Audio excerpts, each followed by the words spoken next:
खैर हम जिस पॉइंट से यहाँ पहुंचे थे वो ये कि भाई अगर मुद्दे में जान होगी तो जनता हाथों हाथ लेगी, यही बात है ना।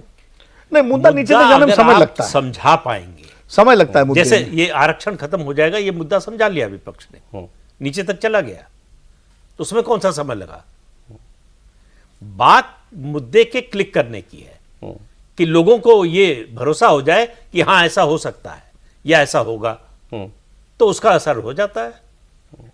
भाई इस चुनाव में ये मुद्दा तो जो है बीजेपी ने जब 400 पार का नारा दिया उसके बाद चला ना, कि 400 इसलिए मांग रहे हैं कि संविधान बदल देंगे, आरक्षण खत्म कर देंगे। तो उसमें बीजेपी कुछ नेताओं ने भी उसमें आग में घी डालने का काम किया, और उसके अलावा बीजेपी उस मुद्दे के खिलाफ कोई स्टैंड ही नहीं ले पाई, और गांव-गांव में घूम के कांग्रेस और समाजवादी पार्टी की उत्तर प्रदेश की बात कर रहा हूं, ये समझाया कि जो है ये आ जाएंगे तो संविधान खत्म हो जाएगा, आरक्षण खत्म हो जाएगा। और दलित के लिए संविधान का मतलब आरक्षण है जी। आरक्षण नहीं है तो उसका संविधान से उसको दोनों बातें बोलने की जरूरत ही नहीं। आपने बोला संविधान तुम आरक्षण। इसमें एक चीज और भी है, दलित ही नहीं जो वंचित वर्ग है इस संविधान ने उसको ही दिया है, अपर कास्ट से तो लिया है भाई, तो हमारे लिए मुद्दा नहीं हो सकता, क्यों हमारे तो हम तो ऑलरेडी प्रिविलेज क्लास थे, अपर कास्ट के लोग, ब्राह्मण ठाकुर वैश्य जो है, जो बराबरी का अधिकार, सिर्फ आरक्षण नहीं, आरक्षण तो उनके लिए एक हिस्सेदारी का हो गया सवाल, बराबरी का जो अधिकार मिला, वोट का अधिकार मिला, बराबर बैठने का अधिकार मिला, छुआछूत के खिलाफ है, अस्पष्टता, तो ये सारा संविधान ने दिया है, तो इसलिए संविधान उनको ज्यादा मैं समझना है मुद्दा है। राहुल गांधी ने ये जो अब जातिगत जनगणना की बात की, मुझे लग रहा है चुनावों के बाद तो उन्होंने बात पहली बार की, चुनाव में तो बोलते ही थे हर वक्त, चुनाव से पहले भी ये मुद्दा आपने सही कहा, विधानसभा के चुनावों में नहीं चला था।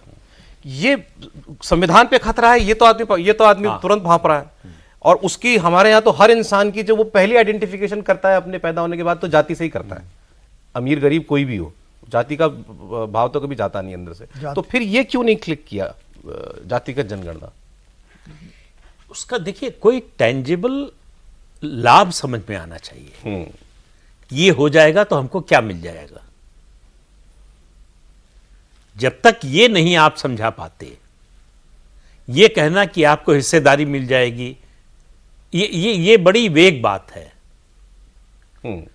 ये बात तब होती जब आपके पास सत्ता थी, तब आपने करके दिखाया होता, या जहां सत्ता है वहां इसको इंप्लीमेंट करके दिखाते, क्योंकि कर्नाटक कि ये मॉडल है।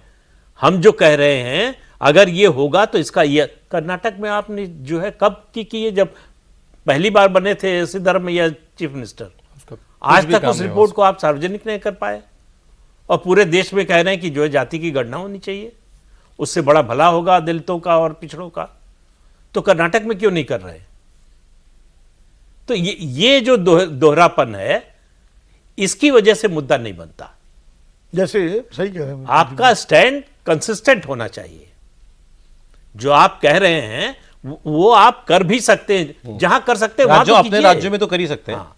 जैसे बिल्कुल सही कह रहे हैं, जैसे भ्रष्टाचार और परिवारवाद का मुद्दा उठाया प्रधानमंत्री जी ने, लेकिन उसमें भी दोहरापन रहा कि जो भ्रष्टाचार के आरोपी उनको आप साथ लेते रहे, परिवारवाद में आप परिवार वालों को टिकट देते रहे, तो वो भी जनता ने इसीलिए एक्सेप्ट नहीं किया, भाई आप कर कुछ रहे हो, कह कुछ रहे हो, वही जाति जनगणना वाली बात। तो जब मुद्दे के साथ साथ आपको उस मुद्दे के प्रति प्रतिबद्धता और ईमानदारी भी दिखानी पड़ेगी, चाहे वो जाति जनगणना का मुद्दा हो, चाहे भ्रष्टाचार और परिवारवाद का मुद्दा हो। एक चीज और देखिए भाषण में, आज इन्होंने बड़े दिनों बाद अंबानी का नाम फिर से लिया। उन्होंने अंबानी का नाम फॉर सम रीजन लेना छोड़ दिया था, अदानी का नाम वो लेते रहे। आप पता नहीं शादी में सारा इंडी गठबंधन, मॉरल अथॉरिटी है, मैं शादी में नहीं गया था नहीं, लेकिन पूरा कांग्रेस के लोग गए थे, इंडी गठबंधन के हर गए थे, लालू जी तो पूरा कुनबा लेके चले गए थे। तो वहां में थोड़ी राहुल गांधी लौटने के बाद मैं नहीं जाऊंगा, तुम मत जाओ। सर ये भी करता उन्होंने, ये शादी ब्याह में कोई थोड़ी उनके थे, वो दिव्या सिंह थे, संगी साथी से थे, तो उससे क्या मतलब, ये तो राजनीतिक पार्टी की रैली थोड़ी है, मत जाना। अंबानी की शादी के बाद उन्होंने फिर से बहुत दिनों बाद अंबानी का नाम लिया है, तो ये उनका इलेक्शन में भी लिया है उन्होंने, प्राइवेटली कुछ बोलेंगे, वो प्राइवेटली कुछ बोलेंगे। जीएसटी का बिल्कुल ऐसे होता है, जीएसटी में आज तक एक भी बिल जीएसटी काउंसिल में वोटिंग के लिए नहीं गया। उसमें कांग्रेस के स्टेट के फाइनेंस मिनिस्टर भी होते हैं, किसी में वोटिंग तक नहीं हुई, मतलब हर मुद्दे में वोटिंग भी होती है अगर आपको स्वीकार ना हो, और बाहर आके वो गब्बर सिंह टैक्स बन जाता है। तो ये राहुल गांधी करेंगे, अंदर कुछ होगा और बाहर आके कुछ और बोलेंगे, उनको लग रहा है बिक रहा है। अब पहला इम्तिहान क्या होना है सर, मतलब जिसमें हमें पता चले नेताओं के भाषणों का, नेताओं की पॉलिटिक्स का क्या असर होने वाला है, ये विधानसभा चुनाव से कुछ पता चलेगा? विधानसभा चुनाव पहला इम्तिहान तो यही है, पहला इम्तिहान तो यही है। चुनावी इम्तिहान होता है लोकतंत्र में। लोकतंत्र में मगर वो सीधा कोई रिफ्लेक्शन नरेंद्र मोदी या राहुल गांधी पे होगा क्या आपको लगता है, महाराष्ट्र का, झारखंड का, हरियाणा का चुनाव? नहीं, वैसे कायदे से नहीं होना चाहिए, लेकिन हर चीज भाई, बनारस में कैंटोनमेंट बोर्ड का एक सीट का बाई इलेक्शन बीजेपी हार गई, सीधे मोदी से इस्तीफा मांगने लगे और आप कह रहे हैं 3 राज्यों के चुनाव का कोई असर होगा क्या? तो भाई ये मुद्दा बनाने को तो आप कुछ भी बना सकते हैं ना। तो 3 राज्य अगर मान लीजिए बीजेपी हार जाती है तो निश्चित रूप से उसका असर जो है बीजेपी पर आएगा और प्रधानमंत्री पर भी आएगा। तो ये कहना कि उसका कोई असर नहीं होगा या उससे कुछ तय नहीं होगा, ये बात ठीक नहीं होगी। नहीं, जैसे नोटबंदी का हुआ, नोटबंदी आई 2016 में, 17 में बीजेपी ने स्वीप किया उत्तर प्रदेश और उत्तराखंड। तो ये कहा गया कि भाई देखिए जनता ने स्वीकार कर लिया। नहीं, मैंने तो सवाल इसलिए किया कि पता तो चले राहुल गांधी जो कह रहे हैं काट के हांडी है या वाकई दम है। इनकी बातें जो जनता ने वाकई राहुल गांधी को अगर विपक्ष के नेता हो गए तो वो जनता ने भी स्वीकार कर लिया है कि नहीं कर लिया, वो कद दे दिया है कि नहीं दे दिया। सबसे बड़ा टेस्ट महाराष्ट्र में होगा। अच्छा, जहां आरक्षण के मुद्दे का सबसे ज्यादा असर हुआ था। उत्तर प्रदेश के बाद सबसे ज्यादा, उत्तर प्रदेश के बाद अगर कहीं सबसे ज्यादा असर हुआ तो महाराष्ट्र में हुआ था।